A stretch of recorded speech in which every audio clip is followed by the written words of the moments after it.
Hey y'all, it's Brady. Welcome to my channel and thank you so much for joining me. I have got a treat for you today. We are making homemade Southern comfort food. I've got my homemade biscuits for you. We're making some homemade gravy. We've got chocolate gravy, homemade goulash. We've got some pinto beans and fried potatoes.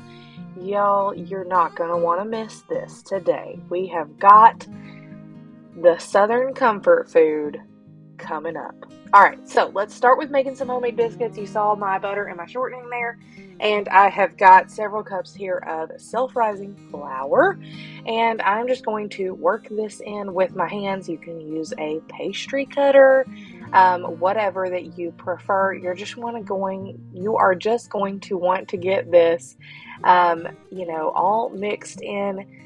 And you'll see here at the end that you want it to look kind of like cornmeal. So you want to get all of these pieces pretty small. I will leave a few little flakes that are kind of bigger, and I find that helps, it'll kind of like make some trails of butter through my biscuits. But the shortening and the butter combined there gives it that rich flavor with the butter, but also gives you a nice flaky biscuit with the shortening. You could use lard, you could use all butter, you could use all shortening, whichever one that you prefer. So just get that all broken up here, and then you'll see in a moment, I'll kind of show you what my flour looks like. But it's not that difficult to make biscuits. It's just about getting that process in a correct order kind of thing, and just being pretty gentle in all of these processes. This isn't like, when you're making a sandwich bread or rolls or anything like that where you're trying to vigorously knead things. You are just going to make sure that you've got your fat incorporated into your flour evenly, and then, lightly mix, fold a few times, and cut out your biscuits. So that's what you're going to see me do here. And I do not regularly keep buttermilk on hand. I know that is pretty contrary to most Southern cooks, but I just don't. We don't use a lot of buttermilk, and so I don't keep it on hand. But what I do keep on hand is milk and either lemon juice or vinegar. So I add a little bit of vinegar or lemon juice to my milk, and then we have our own homemade, quick buttermilk after you let it sit for a minute. And then, like I said, you'll notice here that I was very tender with mixing that up there. You just want to get it well incorporated, and then once your liquid is incorporated, stop. Okay, and then I set that aside, and I put out a silicone baking mat. If you got a clean countertop, you can do that too. Okay, and then I have got either like some nonstick foil over there on a sheet pan, or you can just use another silicone baking mat, whatever you got on hand, parchment, all that good stuff. Okay, 400-degree oven. Sometimes I bump it up to 420, but a little bit of flour on your clean surface, whatever you're using. And then you see that I'm not using a rolling pin. I am just patting this dough together and then folding it over, and this gets us those nice flaky layers. So I'm pushing down, but I'm not necessarily sealing things up. After I did that several times, then I'm going to cut out my biscuits. I have got an actual biscuit cutter, but y'all, I have used everything and whatever I've got on hand. I've seen people use, I have even done it myself where I've used like canning lids. I have used a glass, whatever you've got. So you can see that I patted it out to about a half to a third, maybe half to 3/4 of an inch thick, and then I'm going to cut them out. I am putting them close together because I want them to push each other up. The self-rising flour already has the baking powder and salt in it, so you don't need any of that added to it either. So it's super easy. And then what's left after I patted it out one more time, I just made into some drop biscuits. Threw those in the oven, and then I am also making some bacon to go with breakfast.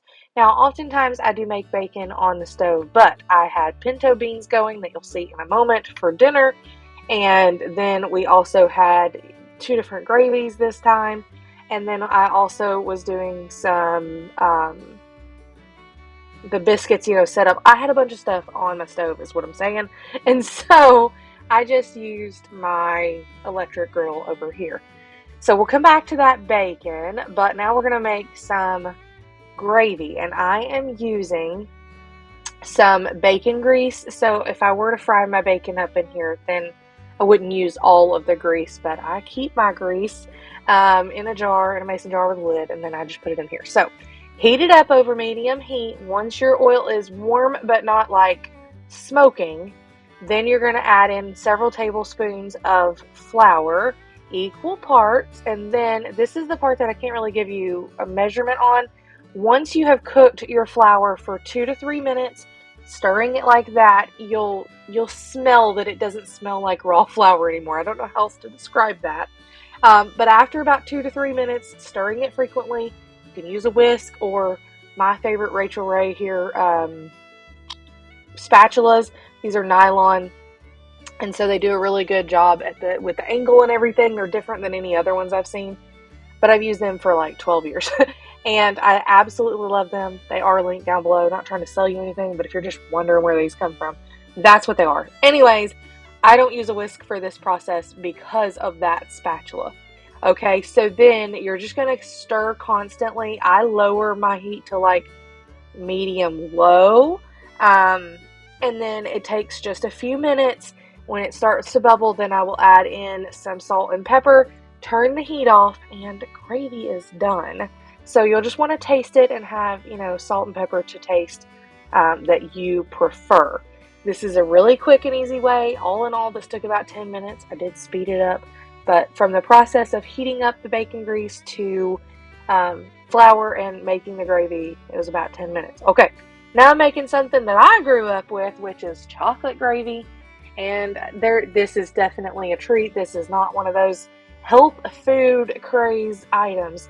And you're seeing that I did splash some chocolate into our regular gravy, so I did have to get that out with another spoon. But anyways, this is, and I'll leave you an exact recipe down below.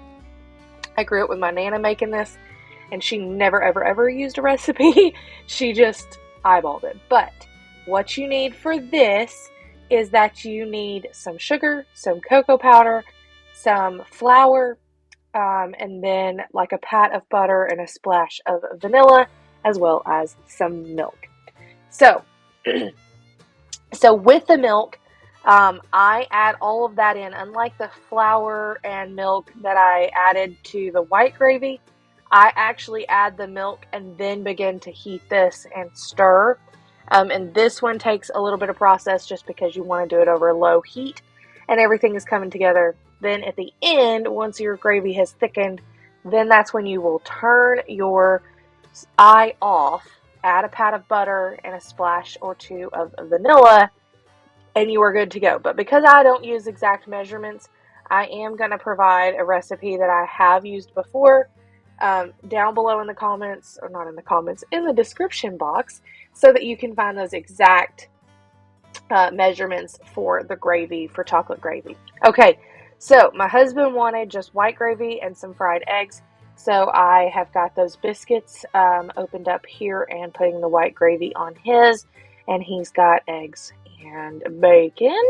And then the kids, let's see, my 8-year-old ended up doing the white gravy and biscuits and bacon and some scrambled eggs. And then my youngest wanted a bagel. She's not a big biscuit fan. So she got a bagel, some scrambled eggs, and some bacon. And then I did a biscuit with some chocolate gravy, and I did it the way my Nana always made it for me, all crumpled up, and then bacon on the side. And that was our big breakfast on Saturday. Hey y'all, so it's Brady popping in here to say hello and let you know that today's video is a collab with my friend Mama Mel. And I know that you are going to love her video, so be sure to check hers out whenever you are done here. If somehow you don't know about Mel, she shares videos on cooking and some grocery hauls and stuff too, and she is just fabulous. She's got some awesome recipes to share with you today too. So I know that if you have not checked her out before, well, you're just gonna fall in love with her channel and just how awesome that she is. So I am so glad that we are collaborating today. And I just wanted to share with y'all some good old comfort food that we like to make around here. Just some good old southern staples. You got some biscuits and some pintos and some cornbread and, you know, all the good things. Fried potatoes, all those good things. So if that's your sort of thing, if you like cooking videos, I do this often around here, as well as sharing grocery hauls. So if you're coming from Mama Mel's channel, or if you're just new in general, well, hi, hello, and welcome. So glad that you are here. And of course, if y'all are returning, well, hi, hello, and welcome back. So let's get back to the video. Alrighty, so now we're going to get to those pinto beans. So I have about 1.5 pounds probably of pinto beans. I had dried beans that I soaked overnight in about 1 inch over their height of water. Covered it with a dish towel, came back this morning and drained that off and dumped those in there. Now, I prefer to use like some sort of bone. We've done like smoked turkey legs, we've done, pork jowl, we've done fat back, whatever you have.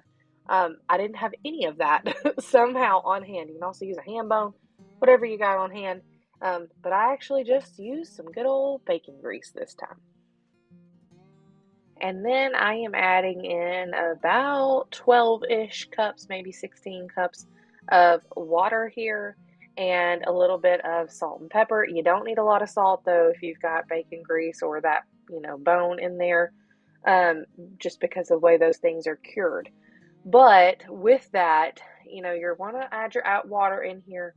And then, like I said, you can add a couple of chunks of a real fresh onion.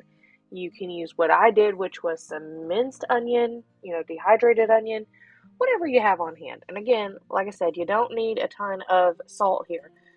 So go light on the salt. But, and then I do add a little bit of garlic powder to mine and some onion powder, but you don't have to do that. Growing up, my family just put some salt and pepper and whatever the bone or fat back was in it, and that was it. And then served it with some cornbread and some onion, some fresh onion. That was just how we did pintos. Some people call pintos soup beans, whatever you're used to, but I've always just called them pintos. So anyways, these boil. You want to bring them to a boil on, they're like a hard boil. And then I just let that go for several hours, pretty much all day. I'll watch the water level. If they need more water, I'll add more. But this ended up doing pretty well. I didn't end up needing any extra water. And I just put the lid on it, let them cook all day. If they start bubbling a lot, after about 5 hours or so, I'll turn them down to low and just let them continue to simmer. But you want to boil them hard, and you can see, look at that, I turned my back eye on before I turned my front eye on. But it is what it is. I figure it out in a second. There you go, Brady. Anyway, so then you just let that go. So that cooked all day long. When we got ready for dinner, I did some russet potatoes, peeled those up, and you can use a potato peeler, but most of the time I just end up using a paring knife. Peel these up. I did about 5 pounds of potatoes. We definitely had leftovers. And honestly, the goulash fed the 4 of us like twice with some leftovers. So it makes a lot.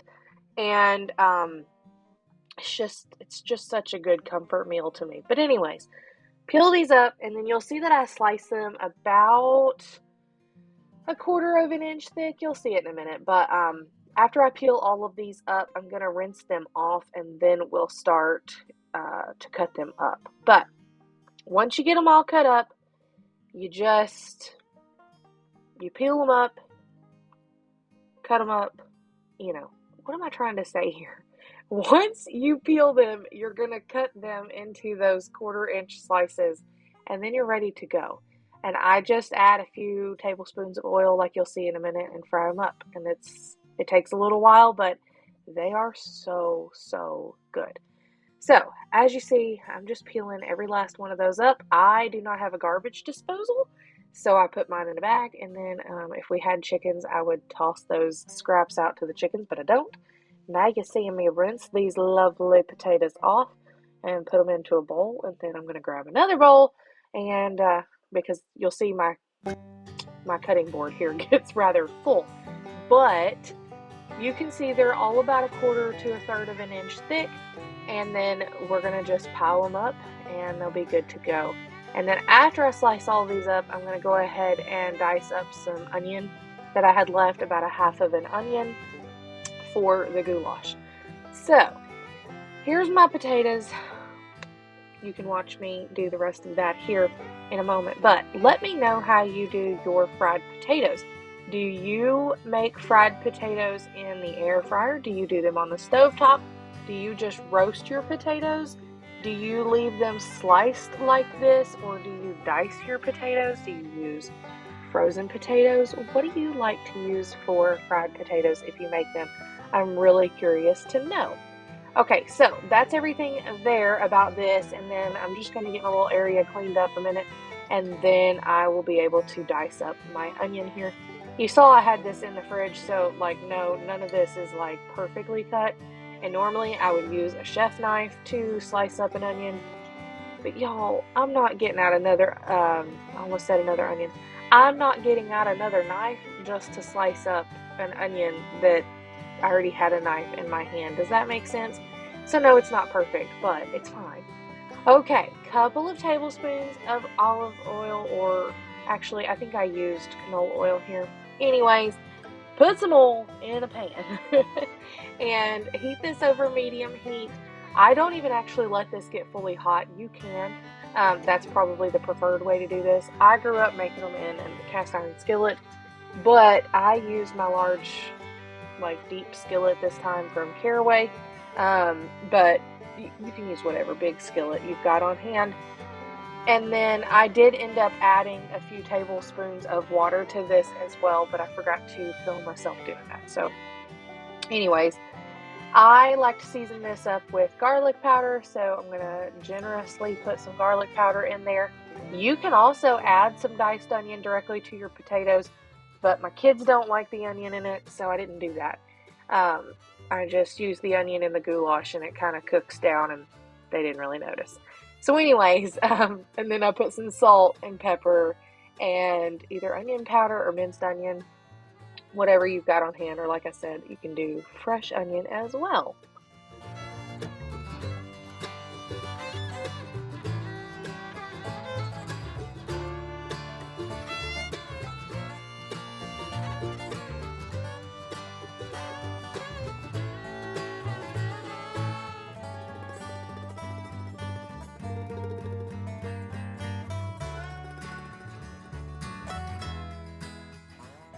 Alrighty, then you're going to put a lid over this, and you can actually use like a baking sheet if you don't have a lid that'll fit your big skillet, but I do have one for this pan, so I'm using it. Now, in my other big skillet, I already had some pre-cooked ground beef. This is about 1.5 pounds cooked, but you can definitely, use some fresh ground beef.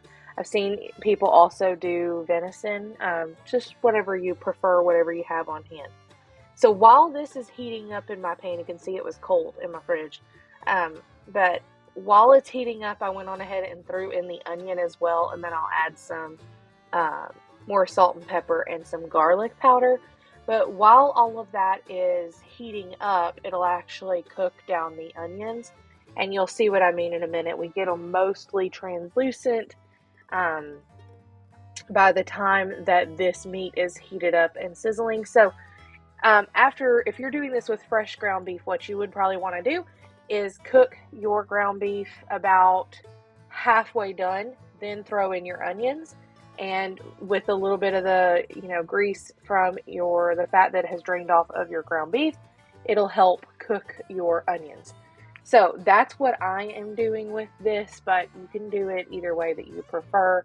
You can also see that I am making a mess, which I don't recommend because it was not fun cleaning my stove, but I do this just about every time I cook. Nothing new there.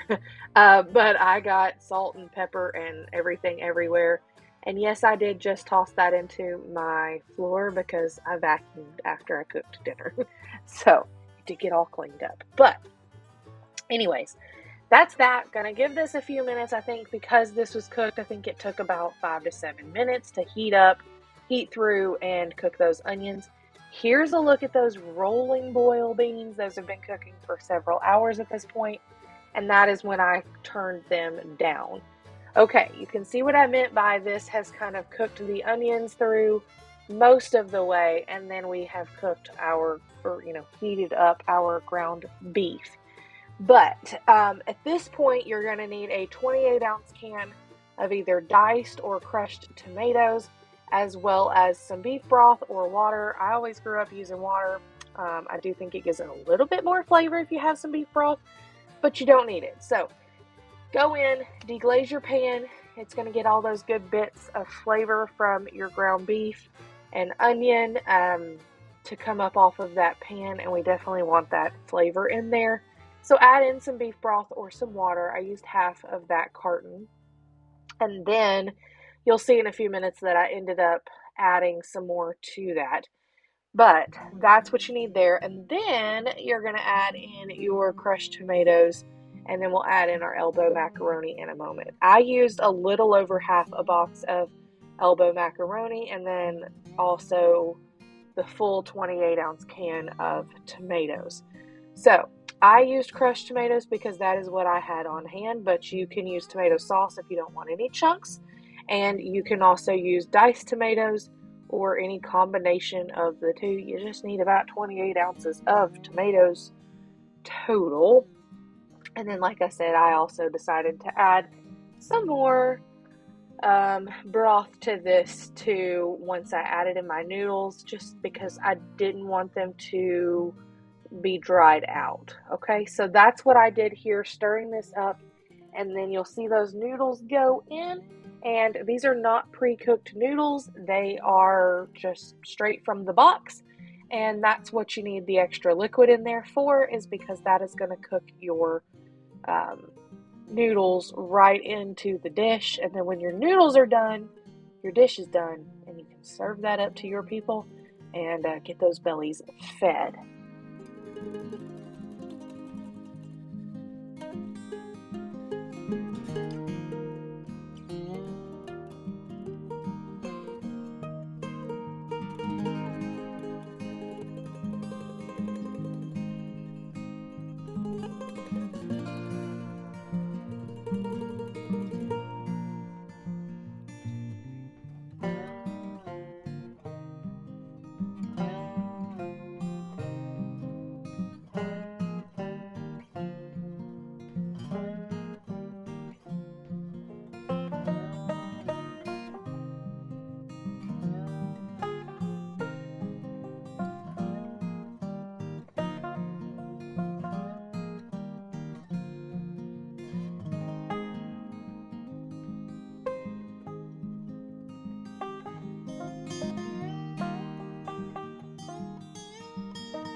Alrighty, now time to make some cornbread, and you're just going to want to follow the recipe on the back of your cornmeal, whatever you use. Some of them you need to add flour to, some of them you don't, just whatever one you're choosing, but they usually want milk or buttermilk, some oil, an egg or two, and then your cornmeal mix, and then if you need to add flour.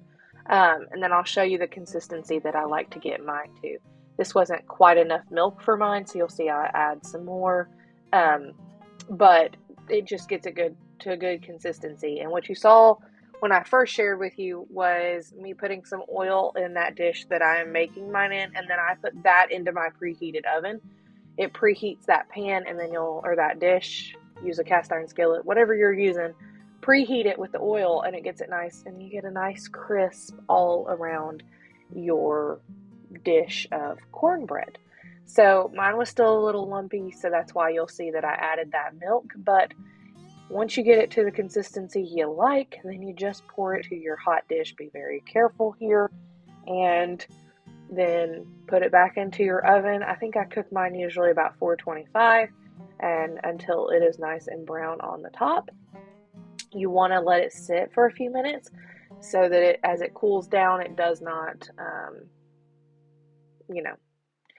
Otherwise, it'll fall apart on you, which you'll see that mine definitely did because I didn't wait long enough. But we were hungry and it all tasted the same, right? It just wasn't as pretty.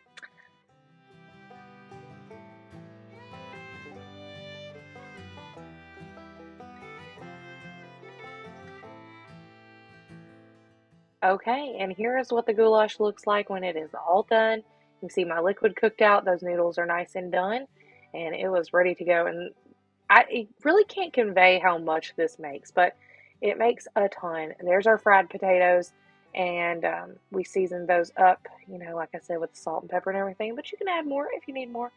You just remember you can't take it away. So there's everything. There's a look at our cornbread, and we are going to plate this up, and these people are ready to eat. Y'all, this was so good. See what I mean about my cornbread falling apart? But that didn't matter. It still tasted absolutely delicious. We were talking about it that we hadn't had this in forever, but I grew up with this being such a comfort meal to me. I have seen a couple other people that I follow that live kind of in our area, in the South, and they love it too. Y'all, you just can't beat goulash. So we got the goulash, we got the cornbread, and here's our pinto beans, and there was our fried potatoes. It was so, so delicious. Alright y'all, so that's everything that I've got for you today. Thank you so much for joining me. Leave me a comment down below and introduce yourself if you are new or if you've just never said hello before. And don't forget to check out Mama Mel's channel. I will have all the details of her video and everything linked down below. Make sure you tell her that I sent you. And until then, I will see you in the comments down below. Bye y'all.